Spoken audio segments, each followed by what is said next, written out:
Bonjour, je m'appelle Nicolas Balmel, j'ai 47 ans, je suis marié depuis une vingtaine d'années et un petit garçon de 19 ans désormais, qui est bientôt plus petit effectivement. Je suis donc directeur des relations institutionnelles et des partenariats du groupe Bastide Médical après avoir été pendant une dizaine d'années chef de cabinet de Jean-Paul Fournier et je suis invité sur le plateau de Nemosus TV. Bonjour Nicolas. Bonjour. Merci d'avoir accepté l'invitation. Avec grand plaisir. C'est un honneur pour moi et un privilège de t'avoir sur le plateau de Nemosus TV. C'est très gentil, merci beaucoup. Merci vraiment de cette invitation qui me touche beaucoup. Nicolas, on va commencer par faire ton portrait. Oui, avec plaisir. Qui êtes-vous? D'où venez-vous et que faites-vous? Alors, donc je m'appelle Nicolas Balmel, j'ai 47 ans, je suis nîmois depuis une trentaine d'années, très heureux de vivre dans cette belle ville qui m'a pas vu naître puisque je suis né à Aix-en-Provence. Je suis marié depuis donc 20 ans avec mon épouse, j'ai un garçon de 19 ans qui s'appelle Alexandre, qui est lycéen au lycée d'Audet en prépa. Et donc aujourd'hui, je suis directeur des relations institutionnelles et des partenariats du groupe Bastide Médical. Et j'étais précédemment au cabinet de Jean-Paul Fournier pendant une dizaine d'années, avant même d'avoir j'étais élu lors de son premier mandat conseiller municipal délégué à la jeunesse. Du coup, on va rebondir rapidement sur Bastide Médical. Oui. Tu peux nous présenter les domaines de compétences de Bastide Médical? Alors l'entreprise a été créée en 1977 par Guy Bastide qui tenait une pharmacie sur le boulevard Victor Hugo. Et depuis 1977, force est de constater que l'entreprise a beaucoup évolué, a bien grandi, puisque aujourd'hui elle est présente dans 8 pays à travers le monde, y compris au Canada, et puis dans une grande partie des pays européens. Elle emploie près de 4000 personnes sur l'ensemble du monde. Sur le département du Gard, c'est à peu près 600 personnes. Notre siège social est basé sur Cassargues avec 450 salariés. Et puis, donc, nous sommes prestataires de santé à domicile. Alors, qu'est-ce que prestataire de santé à domicile? Parce que ce n'est pas forcément simple. On sait ce qu'est un hôpital, une clinique ou encore un médecin généraliste. Mais un prestataire de santé à domicile, en fait, c'est qu'on distribue des dispositifs médicaux. Donc, ça peut être des lits médicalisés, des matelas anti-escar, des fauteuils roulants ou encore des appareils pour lutter contre le diabète. Et on l'apporte au domicile du patient et on aide le patient effectivement à bien se l'approprier pour bien se soigner. Du coup, vous êtes également vice-président de l'UPSADI, donc c'est l'Union des prestataires de santé à domicile. Exactement, et c'est vrai que j'y tiens beaucoup, voilà. Parce que c'est le syndicat national qui représente les prestataires de santé à domicile et qui donc discute avec les ministères, avec les parlementaires, avec nous, ce qu'on appelle nos tutelles, les décideurs publics.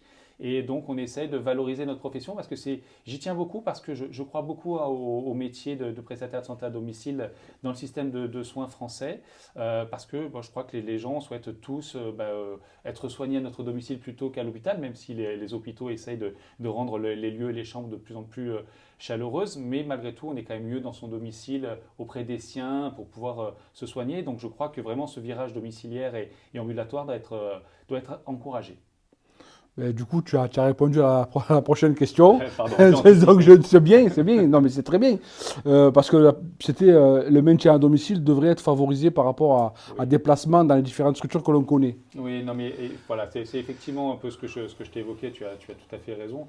C'est que je considère qu'on est toujours mieux chez soi quand même, que dans un lieu qui est aseptisé, entre des murs blancs, sans véritable âme, même si, encore une fois, effectivement, les structures hospitalières essayent de faire des efforts et s'améliorent chaque année, mais on est quand même mieux chez soi avec les siens.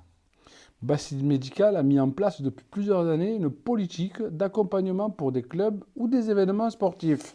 Oui. C'est vrai. Oui, alors effectivement, ça ne t'a pas échappé. Alors bien sûr, quand on est à Nîmes, donc à Nîmes, quand on soutient le Nîmes Olympique, l'USAM ou le Rugby Club de Nîmes, forcément, on voit sur le maillot le logo de Bastide, le confort médical, mais pas que, puisqu'on est aussi très partenaire. Alors il y a le sport, mais on est aussi partenaire de la réhabilitation des arches des arènes, puisque le groupe investit chaque année, accompagne la ville de Nîmes dans sa réhabilitation, aussi vis-à-vis du CHU. Et dernièrement, on est en train d'être sponsor principal d'un super tournoi de tennis dans les arènes. Justement, le dernier en date, c'est l'UTS qui se déroulera du 4 au 5 avril, c'est bien ça? Exactement, tout à fait. Dans les arènes de Nîmes. Dans les arènes de Nîmes, c'est le retour du tennis dans les arènes.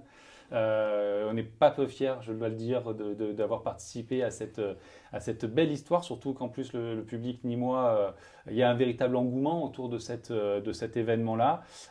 Bon, à la fois parce que il y a presque les meilleurs joueurs de tennis du monde, hein. C'est vrai qu'on a le numéro 4 mondial, numéro 6 mondial, numéro 7, enfin bref, des joueurs d'excellente qualité qui viennent vraiment faire un tournoi, hein. Ce n'est pas une exhibition parce que d'abord, il faut le dire les choses, il y a un peu d'argent à gagner. Et puis par ailleurs, c'est un tournoi qui est un tournoi international qui a commencé à Guadalajara en février dernier au Mexique, qui enchaînera en mois de septembre, a priori en Asie, dans une très très grande ville asiatique.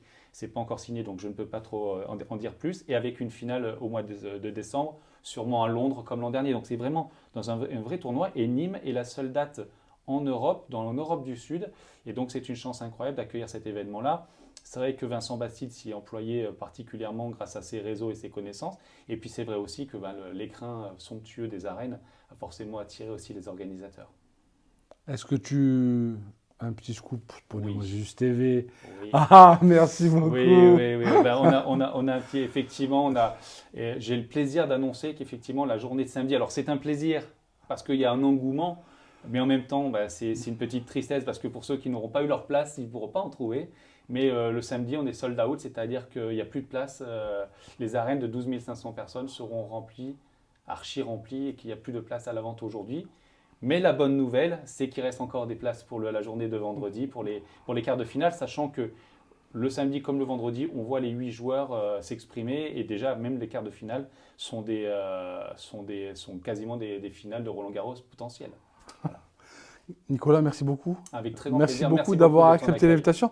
Moi, je vais aller aux arènes, là. Je vais aller faire un tour, voir Écoute, comment ça se n'oublie prépare. pas ta raquette. Hein. Merci. À bientôt.